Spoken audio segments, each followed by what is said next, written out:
extrêmement bien rodé. Juste en arrivant ici, on voyait le magnifique visage de Mario déterminé sur les poteaux.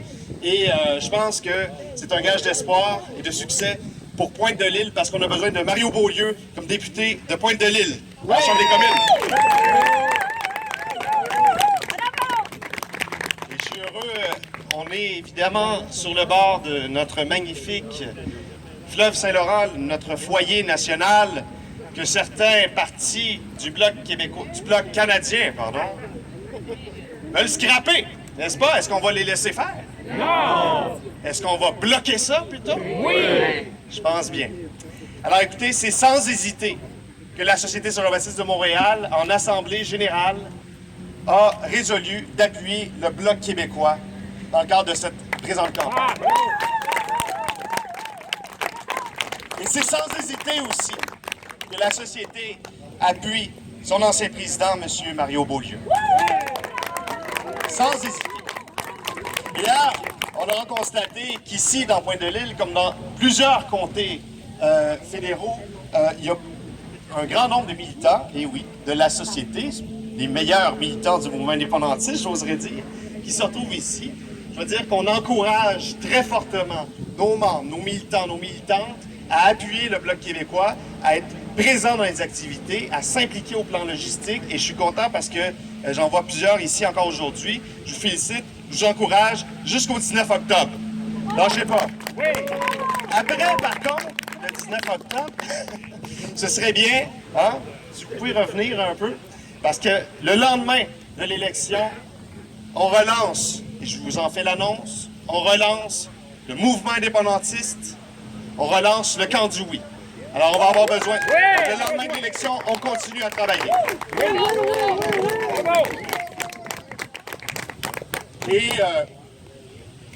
Et vous savez, Mario est un ami à moi. Je l'ai côtoyé depuis de nombreuses années. Ça a été un mentor pour moi dans mes premières années de militantisme. Et je peux vous dire que je suis fier aujourd'hui d'être là et vous dire à quel point, de témoigner à quel point Mario est un être d'exception. C'est un grand patriote qui met la cause avant les égos, la cause avant le parti avant les personnes. Et ça, là, ça mérite toute notre admiration. Oui! Je n'avais pas eu l'occasion de le dire publiquement. Et voilà.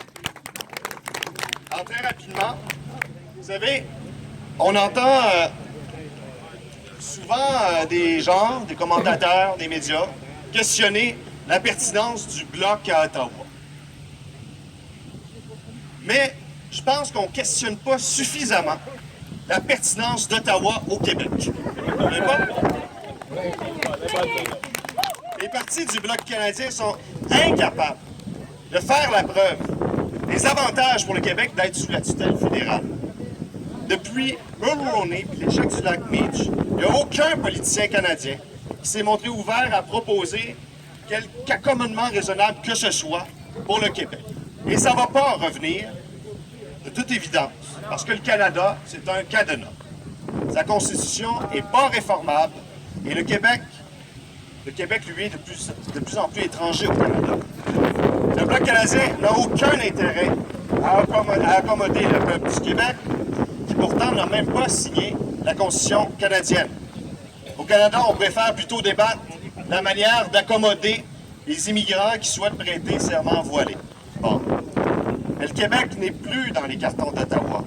Ottawa qui s'apprête d'ailleurs à célébrer le 150e anniversaire de la Confédération, et on ne manquera pas de le dénoncer, ça c'est sûr. On peut maintenant gouverner le Canada finalement sans l'appui du Québec. De sorte que la seule solution structurante pour le Québec, quoi qu'on puisse penser, ça reste l'indépendance. On entend beaucoup dire ces temps-ci qu'il faut sortir Harper. Moi, je dis qu'il faut sortir Ottawa du Québec. Vous savez, dans le Canada anglais, c'est pas le NPD qui mène finalement dans les sondages. Hein? C'est seulement au Québec qui temporairement le NPD mène dans les sondages. En dehors de ça, le Canada réel, le vrai Canada, c'est le Canada de Harper, au fond. C'est le Canada fondé par Johnny MacDonald, ce personnage raciste corrompu qui est l'idole de M. Harper. Et après McDonald, le conservateur, ben, il y a eu Laurier, le rouge. Et vous aurez remarqué que le Canada n'a pas changé pour autant. La coloration peut-être, mais pas vraiment le Canada, qui, dans ses fondements, est toujours resté un pays plutôt loyaliste, un pays dont les assises sont, veut pas, coloniales, monarchiques. Alors, si vous voulez du changement, là, il va falloir se débarrasser de ce Canada réel-là. Il va falloir qu'au Québec, on se donne un pays. Se débarrasser du Canada réel et pas seulement de Harper, qui n'en est qu'un avatar. Autrement dit, les partis du Bloc canadien ne font que s'échanger le pouvoir. Le NPD aura beau remporter les élections canadiennes le 19 octobre prochain, rien ne dit que 2 ou 4 ans plus tard, les conservateurs vont pas revenir et défendre tout le beau programme du NPD. Hein? Alors, dans tout cela, peu importe la couleur du parti du Bloc canadien pour lequel l'électeur québécois pourrait être tenté de voter, le même phénomène va se reproduire. C'est-à-dire que le Québec va rester minoritaire dans cette galère. Alors, il ne faut pas retomber dans ce vieux piège, cette vieille routine fédéraliste. Il ne faut pas donner à Mulcair un chèque en blanc. D'autant plus qu'on ne sait même pas pourquoi on voterait en votant pour lui. Tom ou Thomas? Le pétrole ou l'environnement? La langue française ou les angry phones? La clarté référendaire ou la démocratie? Margaret Thatcher ou Jack Layton? C'est pas clair. Toutes ces contradictions, ça finit par ressembler un peu à de la dissonance cognitive qui m'apparaît un peu typiquement canadienne. En votant NPD, on donne à ce parti toute la marge de manœuvre pour faire ce qu'il veut rendu au pouvoir avec sa ligne de parti canadienne. Tu sais, le rapatriement unilatéral de 82, je pense que ça vous dit quelque chose? Oui. Trudeau prétendait avoir autant de légitimité que l'évêque parce que les Québécois avaient massivement voté pour les députés libéraux. Alors, s'il y avait eu un Bloc québécois à l'époque, l'histoire se serait sans doute passée autrement. Et rapidement, vous savez, la solution que le NPD propose aux Québécois, c'est-à-dire de battre Harper, c'est une solution finalement temporaire, à la limite un peu facile ou superficielle. Parce que l'enjeu est structurel. Et il nous faut des solutions structurantes. Le Québec a besoin d'un réel changement. Et nous incarnons le camp du changement.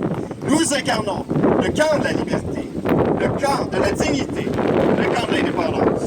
Et bien sûr, c'est pas facile comme solution. Ça a un prix. Mais comme disait John F. Kennedy, on va pas sur la Lune parce que c'est facile, on y va parce que c'est difficile. L'indépendance, ce n'est pas un moment. L'indépendance, comme n'importe quel rapport de force, n'importe quel projet, ça se construit. Ça se construit dès maintenant avec le Bloc québécois.